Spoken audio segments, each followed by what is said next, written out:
हेडलाईन्सचे प्रायोजक आहे NBC bearings, लांब पळण्यासाठी। नाशिक शिक्षक मतदारसंघासाठी मुख्यमंत्री शिंदे मैदानात, किशोर दराडेंसाठी शिंदे नाशिक शिर्डी जळगावात बैठक घेणार। विविध शिक्षण संस्थेचे पदाधिकारी आणि शिक्षक बैठकीला उपस्थित राहणार।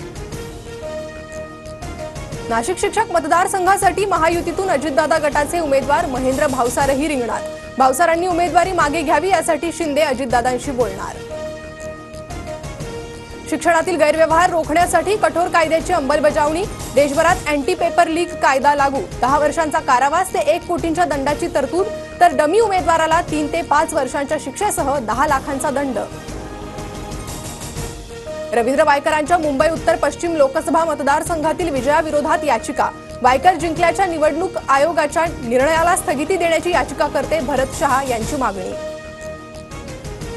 मुंबई पदवीधर मतदारसंघाच्या नोंदणीवरील ठाकरे गटाच्या आक्षेपांची आयोगाकडून दखल, पुरवणी यादीत 12,000 नावे समाविष्ट का नाही, तपासणी सुरू। भाजप कोर कमिटीच्या बैठकीत विधान परिषदेच्या नावावर चर्चा, विधानसभा निवडणुकीत फायदा असणाऱ्या चेहऱ्यांना संधी मिळणार, महाराष्ट्रातून 10 नावे दिल्लीला पाठवणार, सूत्रांची माहिती। लोकसभेत कमी पडलो तिथे संघटना वाढवणार, सरकारच्या योजना समाजातल्या शेवटच्या व्यक्तीपर्यंत पोहोचवण्याकरता काय केलं पाहिजे यावर चर्चा, बैठकीनंतर भाजप प्रदेशाध्यक्ष चंद्रशेखर बावनकुळेंची प्रतिक्रिया। साताऱ्यातील राजकारणावर आमचीच पकड, कोणी कितीही शड्डू ठोका, वरून देव जरी आला तरी इथे शिवेंद्रराजे, महेश शिंदे, मनोज घोरपडे माझ्यासाठी देव, उदयनराजेंनी भरसभेत दंड थोपटले। भुजबळ आणि मंत्र्यांचं शिष्टमंडळ आज ओबीसी उपोषणकर्त्यांची भेट घेणार। सकाळी 11 वाजता पुण्यात मंगेश ससाणेंना, तर दुपारी 2 वाजता जालन्यात हाके आणि वाघमारेंच्या उपोषणस्थळी भेट देणार।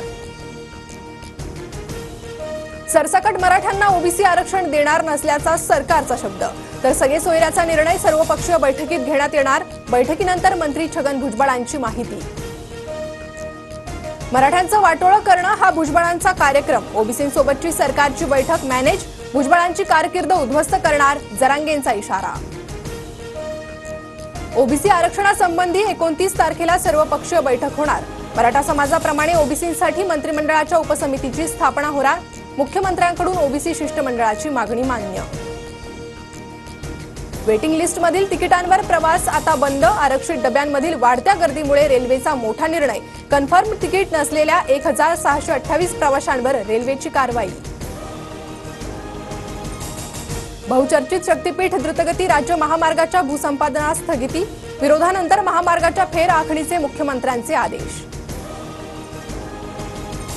नीट परीक्षेसाठी विद्यार्थ्यांचं काउन्सिलिंग होणार, ग्रेसमार्क मिळालेल्या उमेदवारांची येत्या रविवारी फेरपरीक्षा, परीक्षेतील अनियमिततेच्या आरोपांवर भूमिका स्पष्ट करा, सुप्रीम कोर्टाचे एनटीएला आदेश।